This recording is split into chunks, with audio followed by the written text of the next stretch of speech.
Ridley Scott. He is British, and he began in advertising, and that might give some sort of an indication as to why his films look so great. Advertising is very visual or very image conscious, and Ridley's films, even the ones that perhaps aren't so good, look fantastic. Just the lighting and the cinematography and all of that, they always look really nice to me. And these two films, to start off with, Alien and Blade Runner, are known a lot for their look. The alien in Alien, and there he is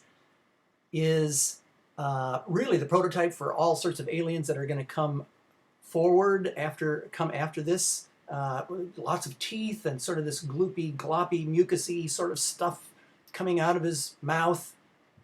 And 1979, we did not have CGI yet. That's a good 15 years into the future. And Ridley Scott knew that if he wasn't careful, that his alien was going to look just like it was, a tall, thin, skinny man in a rubber suit. And that's the way movies looked in the 1950s, those nice low-budget drive-in movies, black and white drive-in movies. They would patch together whatever kind of look and effects that they could, and often they looked cheesy and cheap, and people maybe didn't care so much.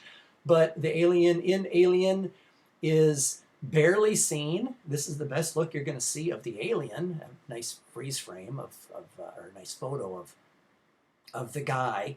But in the movie, we can't really tell.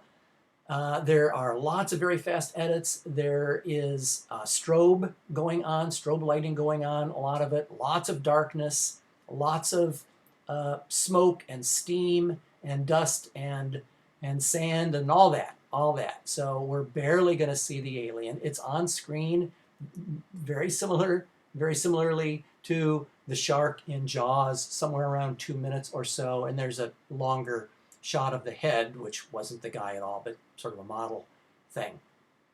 And the alien was designed conceptually by Swiss artist H.R. Giger, as it's pronounced, and full of lots of very disturbing sorts of imagery, body parts, sexual body parts, let's say, and it's toned down, of course, for the movie. But yeah, there's lots of that sort of imagery floating through his work, and it is really disturbing stuff. I'm sure you can go on to Google Images and stuff and see other H.R. Giger stuff. And over the years, they've sort of tweaked the look of the alien in the sequel, and the sequel to the sequel, and the prequel to the sequel to the whatever, and Alien versus Predator, and all that. So I guess nobody wants to sort of just say, well, this is good enough, this is fine. Why do we have to change what isn't broken? But everybody seems to want to have to do that. So this story here is about a long-haul transport spaceship, okay? And I always liken it to a modern-day oil tanker. And modern-day oil tankers, they're gigantic. They're as big as multiple football fields. They have a relatively small crew. I don't know how many, maybe a dozen or something, but not very many. And they are just hauling usually oil, but I'm sure other things across the ocean. And they are not, for the most part, military. They're not, for the most part, scientific. And that's what this crew on the Nostromo is. And the Nostromo, by the way, is a name taken from a book that actually inspired Apocalypse Now, set in Africa. So, okay, there's a leap and another leap. But anyway, that was the Nostromo in Heart of Darkness, and that is the name of this ship. And this poor crew is going to be unwantedly, not wanting to be part of another trope in mysteries and thrillers called 10 Little Indians. There was an Agatha Christie story book called 10 Little Indians, and now it's a trope. So if you watch the movie and you look up tropes, you might come up with that. And basically, from the nursery rhyme, 10 little, 9 little, 8 little Indians. The people are killed off one by one until there is one person left standing. And so that is used in many films, and it's used in this one too. The sequel by James Cameron is a completely different sort of a film. I recommend that one too. James Cameron's a great filmmaker. It's a completely different movie. That one is more with a I'm not a battalion, but it would be a group, I guess, of a platoon maybe of Marines, and they are loaded with all sorts of guns and weapons and all that kind of stuff, and they are going specifically to do battle with the alien. So that's kind of like a war movie or Indians attacking the fort sort of a thing. I hate to I keep picking on that, but those are old movies, Indians and Native Americans. Attacking the fort, or even sort of like a war, like being attacked, being under attack, a war movie. But back to Alien, the haunted house, 10 Little Indians sort of film, and they are sent a signal that awakens them from hypersleep or hibernation, and so they are barely halfway home.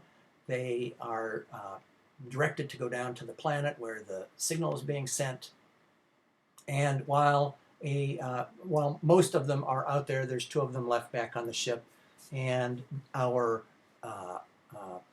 final heroine there, Sigourney Weaver, kind of a science officer, discovers that possibly the signal is a warning and not a distress call. And she tries to put a halt to the whole thing, and she doesn't want any unknown alien organisms allowed back into the ship. But of course, she's overruled. Otherwise, we wouldn't have much of a movie. So Ridley, again, very careful not to let us see too much of this man in the alien suit. Now today with CGI, they can do all sorts of amazing things, but not in 1979. And it's a really good movie that holds up quite well. Those of you who are used to the modern CGI era will not have any problem watching this film. You'll enjoy it. It's very well done, and I don't think you're going to come away thinking, boy, those special effects were cheesy and they're not as good as today. Of course they're not as good as today, but they look pretty good. This is, what, 40 plus years ago. So yeah, it holds up quite well. And so they are going to go to this ship, which is a big model sitting on a table to be filmed. So Ridley Scott is very careful to have lots of wind and dust and stuff in the air and fast editing and things like that. When they get into the ship, they are going to see another alien. Basically, it's a intelligent alien that could build spaceships and pilot spaceships. These aliens that we're seeing right here are, at least in the second film by James Cameron, almost like insects. We see a queen laying eggs. So like bees or like ants or something like that. They're almost like some sort of a insect type of creature, or possibly a reptile. Maybe alligators, I think, have eggs, things like that. And so, and as the movies go on, they give away more and more backstory and stuff. And I think our imaginations are pretty good, and they do fill in lots of blanks and things. Of course, we have questions in our minds, but sometimes it's best to have a little mystery, I think. But so this contingent of these haulers, I guess they're astronauts of a sort, and they go into the giant spaceship there where the signal is coming from, and inside they find another alien, actually the first alien they encounter, and he's sitting here. Either that's a telescope or a gun. It's hard to tell. Probably a telescope. He's dead. He's got a hole sort of there, and he's quite big as compared to humans. He's quite a bit bigger. And we also see some of Giger's interesting. It almost looks like the walls are made out of bones, and that is his biomechanical look. And this guy has been dubbed the Space Jockey online for various reasons. And so again, this is a really great looking film, which has changed maybe just a little bit as the films go by. And one of our crew members is going to find another area where there are thousands of eggs. These sets are really amazing. They really are. And he's going to find thousands and thousands of eggs. They're going to lower him down by some sort of a rope or wire or something like that. And one of them is going to burst forth, and he's looking at it very closely. That's what you have to do if you're in a horror thriller type movie. You can't stand back and poke at it with a stick. You gotta put your hand right in it or your face right in it. That's a wonderful trope, and of course he does. And for his inquisitiveness, this is what he gets. Okay, the face hugger, and it is looks to be keeping him alive. When they try to cut it off, this blood acid squirts out, and they figure out it's probably a defense mechanism because the blood burns a hole through a couple of layers of the ship's hull. It's very, very strong acid. And as the series goes on, we find that these creatures, these aliens, quite possibly are some sort of a biological weapon that were created by the space jockey alien. Thus, the acid blood and being able to survive practically in a vacuum and all the whole rest of it. Anyway, I've linked to the trailer, the space jockey, the eggs, acid blood, and the chest burster scenes. They're all really classic scenes, and enjoy. And what I would do right now is I would stop this video and go watch all of the Alien links, and then come back, and then we will dive into Blade Runner. Okay, so Blade Runner from 1982, just 3 years later, sci-fi by way of film noir, and we can kind of tell here there is one of our replicants. I almost blanked on the name. There's so many names for robots and replicants and cyborgs and all of that. In this film, they're called replicants. That's Rachel. And she is in this retro future. There she is smoking a cigarette, just like in the 1940s, just like in film noir. She's very much the femme fatale. There are ceiling fans, there are trench coats, there's all sorts of wonderful imagery to make us think of film noir, except we have flying cars and replicants and things like that. So it's a wonderful, wonderful mishmash. We will talk about the author of the book in just a little bit. His name is Philip K. Dick, and he's the guy that wrote this and many other classic sci-fi books that have been turned into films. Some imagery from the film. There's Harrison Ford, kind of in a trench coat, and for 1982, that was kind of a different look. A lot of men in the early 80s had longer hair and different sorts of clothes and coloring and all that, and Ridley wanted to have him wear a nice fedora, just like they did in the 1940s, but he had already made Indiana Jones, and so he was kind of upset that he couldn't put Harrison Ford in a hat, but otherwise, kind of echoing back, sort of futuristic and sort of retro in this future city. And above we see some of the new stuff, sort of pyramid-like at the big company that is behind the Replicants. And Harrison Ford is walking through the streets of L.A.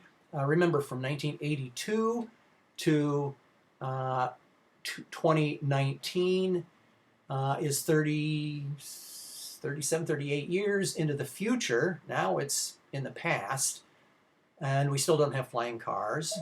And luckily, we don't have acid rain.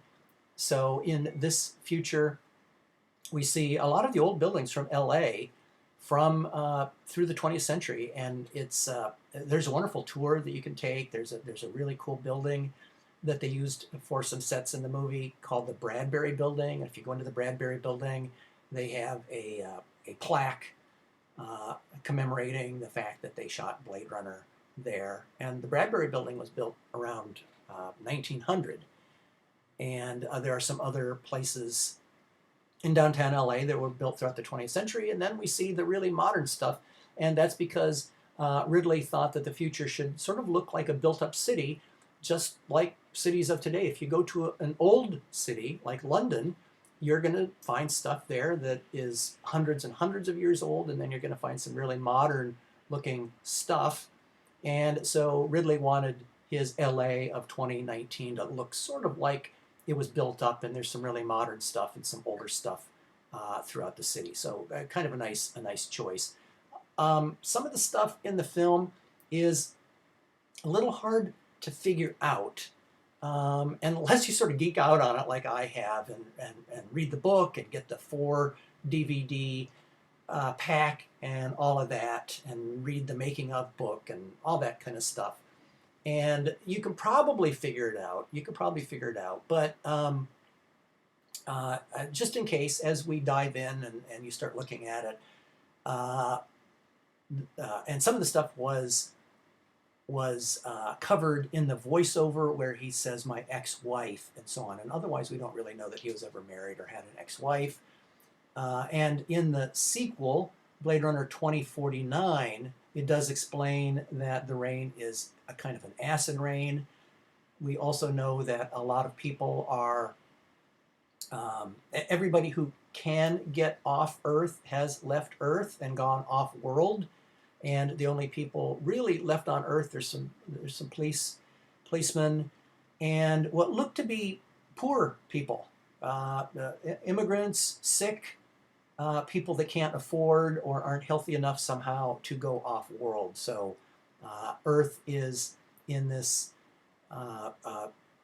ecological catastrophic area there. Arid places where it never rains, and acid rain, and all that kind of stuff. And some of that is the stuff that was changed in the ending.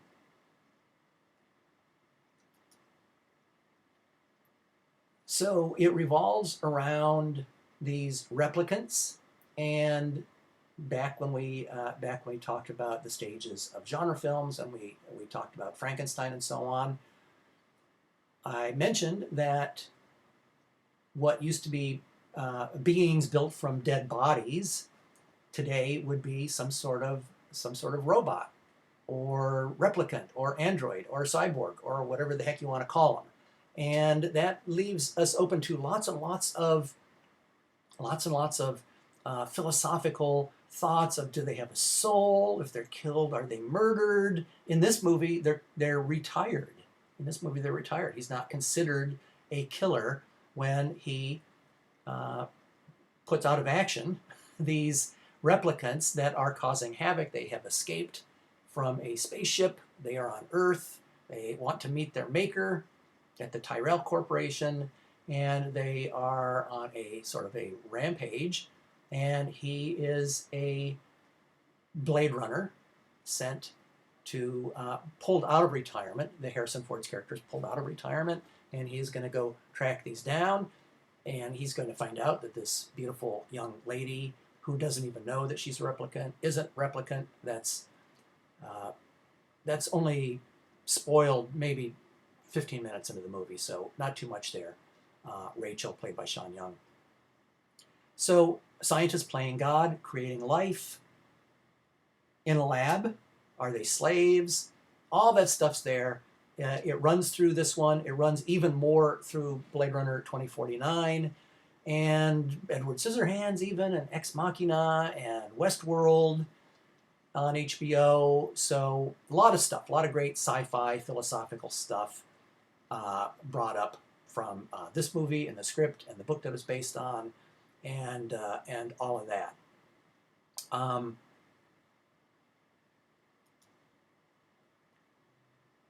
So this is one of the very first films to have a director's cut.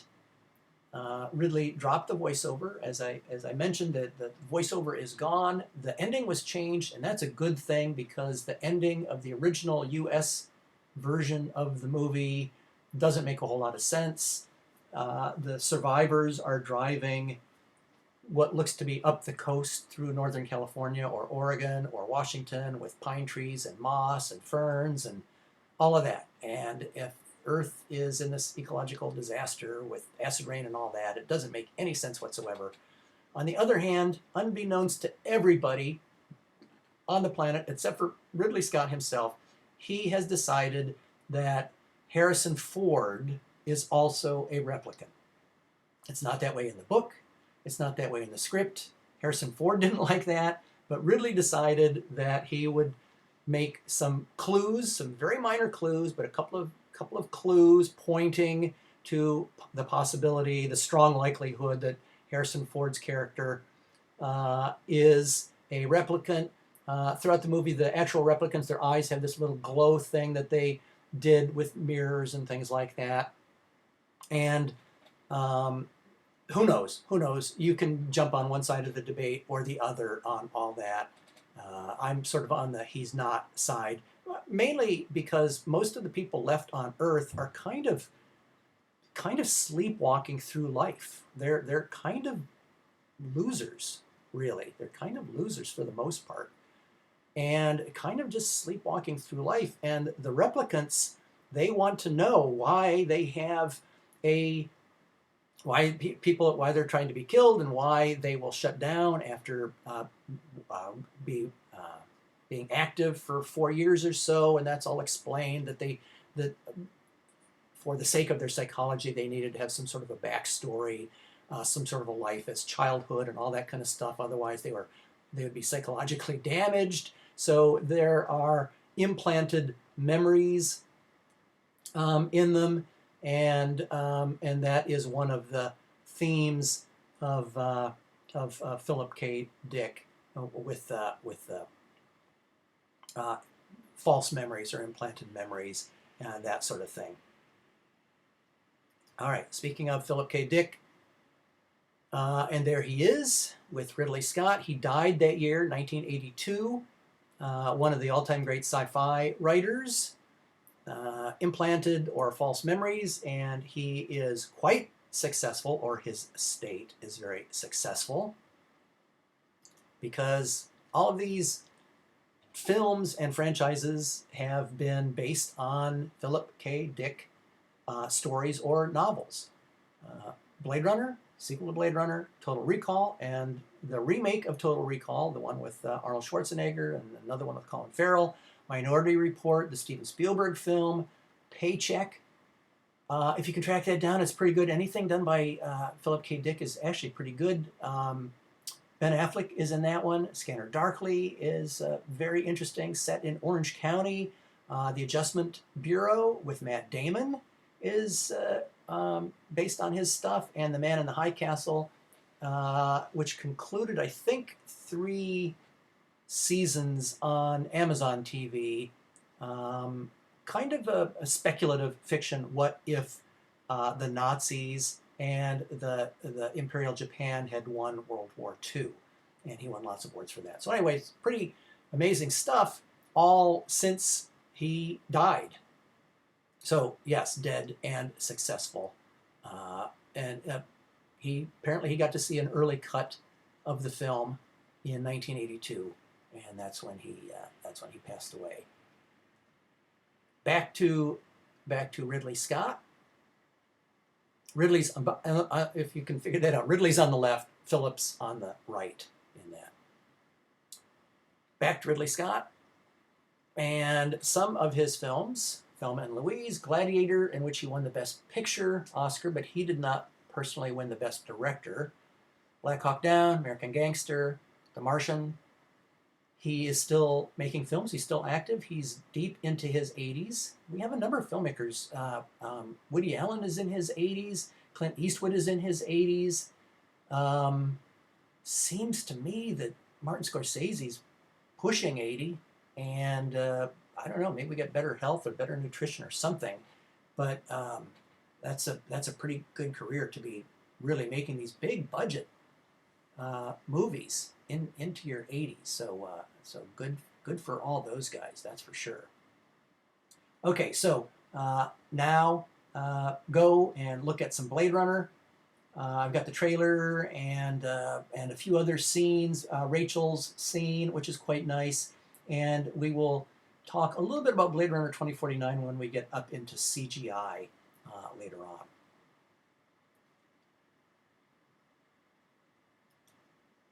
All right, so we're gonna stay in the 80s, but take a completely different subject matter. High school kids. And John Hughes, there he is. He's the older guy in the lower right, and he made a number of films in the 1980s.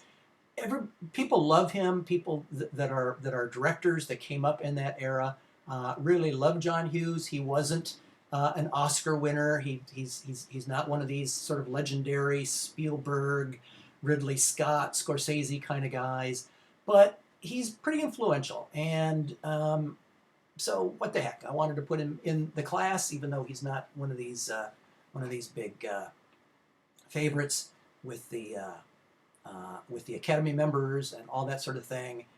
And he had a pretty good run of films, 16 Candles, Weird Science. A lot of these people appear in various versions of his films and stuff.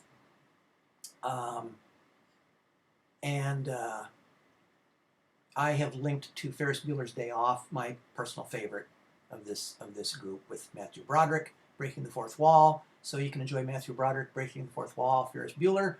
And Home Alone, not set in high school and not quite in the 1980s, but his biggest hit by a long shot.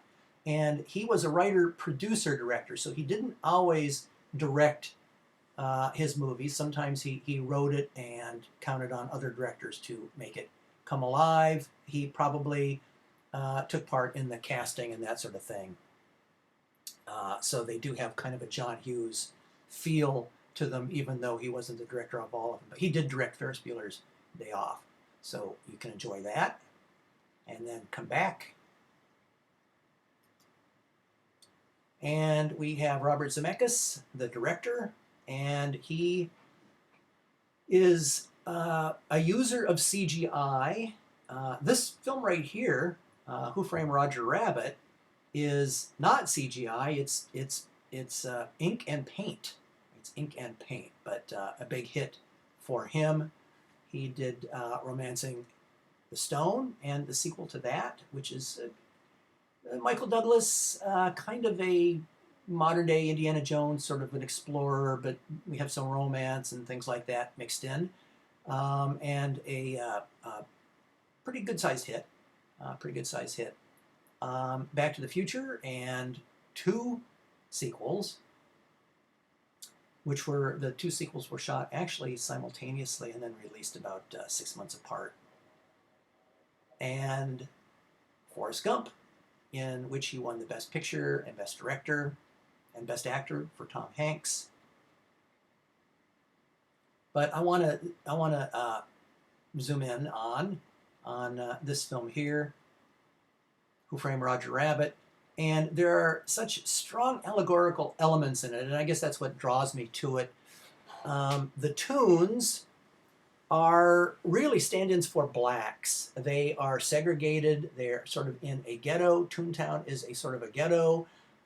They live in a segregated society, just like America was, certainly in the South, in the 1940s and 1950s. This movie's set in the 1940s.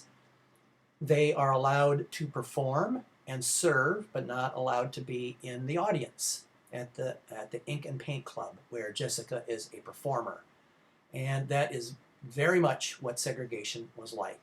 All sorts of very talented African Americans could perform in nightclubs and things like that. Audience in some of, not every single one. I don't know specifically about Vegas. I know that Sammy Davis Jr., who was a big star in Las Vegas, wasn't allowed to stay in the hotel attached to the casino. So there are some very strong elements of that running through. The Ink and Paint Club, when goes in to the Ink and Paint Club, it's sort of like a speakeasy in that he goes down an alley, he knocks on the door and gives a password before he's allowed in. So that more relates to the Prohibition era of 20s. Prohibition was 1919 to 1934. So that wouldn't have been needed in the 1940s, but what the heck, it's kind of fun. And he goes in. And inside he sees tunes on stage, and the first tunes on stage are Donald Duck and Daffy Duck. Yes, one from Warner Brothers and one from Disney. And it was amazing that they managed to get the rights to, Mickey Mouse and Bugs Bunny, right, on both sides of the spectrum, and a few others too. Betty Boop's in there, and a few other characters. But getting Warner Brothers cartoon characters, which are pretty famous, I think they've done probably better than Disney with a lot of their characters, like Bugs Bunny and Daffy Duck and all that, and didn't let them go out onto Saturday TV and all that other kind of stuff. And that is a big reason why there were no sequels, because they were just driving a huge negotiations and things. It was very hard. They're driving a very hard bargain. They were sitting there counting words, counting, syllables, counting seconds and frames of film. Is Mickey on screen exactly as long as Bugs is on screen? Is Daffy and Donald, right? So it really was hard. It's hard to make a really good movie when you're counting seconds and frames and things like that. So this was a big hit, really big hit. And I think a lot of people were thinking, where's the sequel? Where's the sequel? And that was it, really. The negotiations and stuff, they just constantly broke down. Disney somehow, I don't know what, but somehow they got the rights to do Toontown. Although in Toontown, we're going to see Roger and Jessica and so on, but we wouldn't see Bugs Bunny or Daffy Duck. At least I don't think so. I haven't been to Toontown lately. So that is Who Framed Roger Rabbit, and really a lot of fun. It's really a lot of fun, and there is kind of the dark side, right, about segregation and all that. So the next time you watch the movie, or if you choose to watch the movie for your paper, you can think a little bit about that, and hopefully when you do some research, they will talk about that a little bit. It also has a similar plot outline to Chinatown, of all things, in that in Chinatown, set in the 1930s, Jack Nicholson's character is investigating some use of, it turns out, some mysterious people with insider knowledge know that water is coming through the California aqueduct all the way down to Southern California, and land that would not be very good farmland, like the San Fernando Valley, is going to be good farmland. So they are secretly buying up thousands of acres of land because they have inside knowledge as to how that's going to come down. In this film, the freeways are coming through, and there are some jokes about LA having really wonderful mass transit, the red trolley cars and things like that. And we see the Bob Hoskins character riding the red car, I think it's called the red car, around, and those tracks were for the most part all torn up and the freeways put in and all that. And then it wasn't until we get into the 1980s or 90s before we finally get our own mass transit, blue line, red line, all that. And so in this film, the bad people want to buy up Toontown so that they can get rich where the freeways are going to come through. And there's actually a Western, a couple of Westerns, Destiny Rides Again and Once Upon a Time in the West, that also deal with that same theme, that if people know where the trains are going to come through, they can buy up some of that land and get rich, because where trains and especially stations are going to be, they will be valuable as well. So kind of a trope of a plot that they use in this film. And so yeah, some LA history, some social history there with blacks and segregation and all of that. Very interesting. Zemeckis was an early adopter of 3D and IMAX and motion capture, and we will talk about that when we get into CGI and all that, but he and his Polar Express was a very, very early 3D IMAX motion capture film, and so a number of his other films use interesting CGI. Forrest Gump, for the most part, sort of inserting Forrest into some scenes. He gets to meet, he's this very interesting character, a low IQ, which is pointed out and identified in the movie. And he meets Elvis Presley, and he meets President Nixon and President Kennedy and President Johnson and Abby Hoffman and the war and Vietnam, all that. So he sort of leads this amazing life, meeting lots and lots of people who are historically famous during that era. And Forrest seems to, if something's going on, he's part of it, the jogging craze or whatever. And in this new history, he's the guy that develops the smiley face and lots of stuff like that. He's telling the story. We have a framing device where he's sitting on a park bench and he's talking to the people that are sitting there with him, waiting for the bus. And he is an unreliable narrator, and in large part because of his low IQ.